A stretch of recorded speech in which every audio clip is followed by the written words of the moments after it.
Hello guys, welcome back to another video. I hope you're all doing well. Please smash that like button and subscribe to the channel because that would be amazing and it would mean a lot to me. And it would literally only take you 2 seconds if that. So you could do it now, that would be awesome. Today, I'm going to be talking about how I increased my 5 km running time from 23 minutes and 42 seconds in 2019 all the way down to 16 minutes and 1 second at the back end of 2021.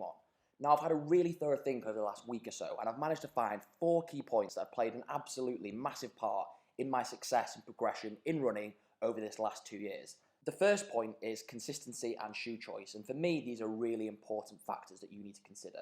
If you're not consistent with your training, hitting those sessions sort of day in, day out, week in, week out, month in, month out, you're going to really struggle to see that progression because you really need to get in that rhythm, that stride, and your body needs to become adapt and acclimatise to that training load.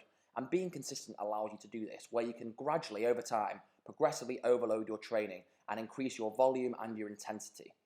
Now, if you don't have consistency, it's going to be really hard to do this. And this is where shoe choice comes in. So in the past, I've sort of neglected shoe choice completely. I mean, whether it's been running or CrossFit, I mean, to the point where I've had lots of injuries and complications because of this.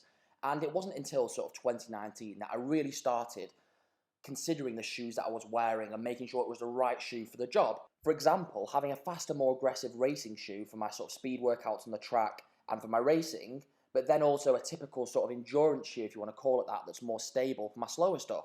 And I've really found by picking and choosing, different shoes for different workouts, it's allowing me to reduce my injury and most importantly, stay consistent with my training. And as we were just saying previously, consistency is the key to success.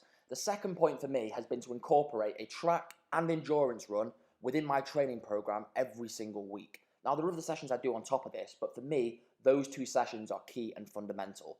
The track session is probably one of the most important sessions you can do because this is where you're going to get your body adapt and acclimatise to working at that higher paces, those paces you're going to be pushing on race day.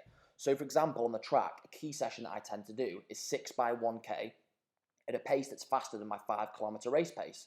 So what this means is my body is getting used to the stimulus I'm putting on it. So then when I get to race day and I start running at my 5K pace, it's never a shock to the system. And I've been there and I've done it and I know I can do it. And it's great for the mind as well because you've done that pace in your training and you know you're capable of doing that. Now the second run, the long run for me is also massively fundamental as it allows you to get your body used to that compounding effect of running. Running takes it out of you.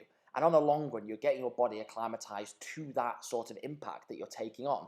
And this is really important as well for the 5K because it allows you to gain endurance in your legs. And it means that your legs are used to running much further distances than in that 5K. So the endurance, therefore, is never a problem. And combining both top-end speed work and endurance, I find, gives you a really great balance where your legs can take a lot of impact and almost a lot of damage. So I think it gives your body a great sort of resilience and ability to push hard. Now, my third point is staying within your training zones. And for me, this is so important. When you're doing your long, easy stuff, make sure it's easy. Make sure it's super chilled out. As if you could have a conversation with someone. For example, for myself, I'll tend to run at a 5-minute 30 to 6-minute per kilometre pace. And yes, that's so far off my 5K sort of race pace, but each session has a specific purpose. Now, those long, slow sessions, the purpose is to build endurance, to build a good aerobic base, to get your joints, your bones, your ligaments used to the load.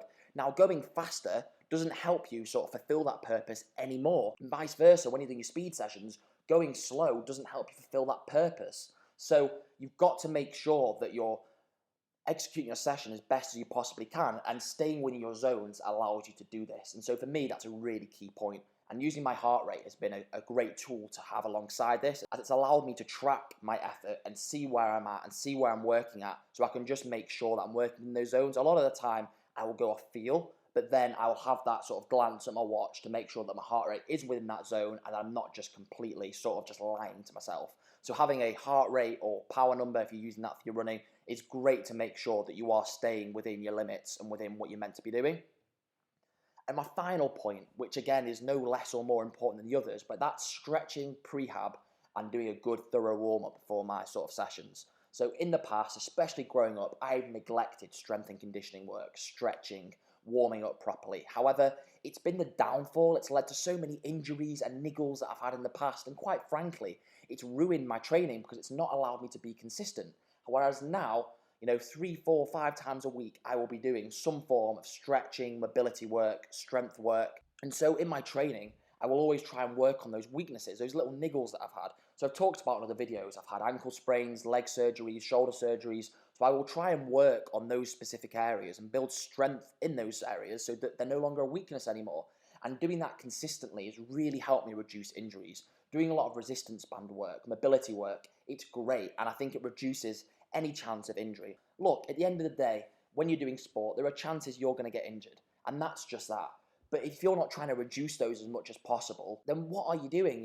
You want to be as injury resistant as possible, and doing this work allows you to do that. And it's the same with the warming up. Getting yourself warm, mobile, nimble before you go and do those run sessions, especially the fast stuff, really allow you to eliminate any chance of injury. So I would really recommend doing that, and that's going to allow you to stay consistent, which, as we've been saying, is just the key to success. Now, if you've enjoyed this video, please give it a thumbs up, subscribe to the channel, because that would be greatly appreciated. I really hope you've enjoyed these sort of 4 tips that I've given you. They've been really great for me. So hopefully if you implement those within your training routine, they'll be great for you also. If you've got any questions, knock them down in the comments below and I will get back to you as soon as possible. And yeah, thumbs up, subscribe, and I'll see you guys in the next one.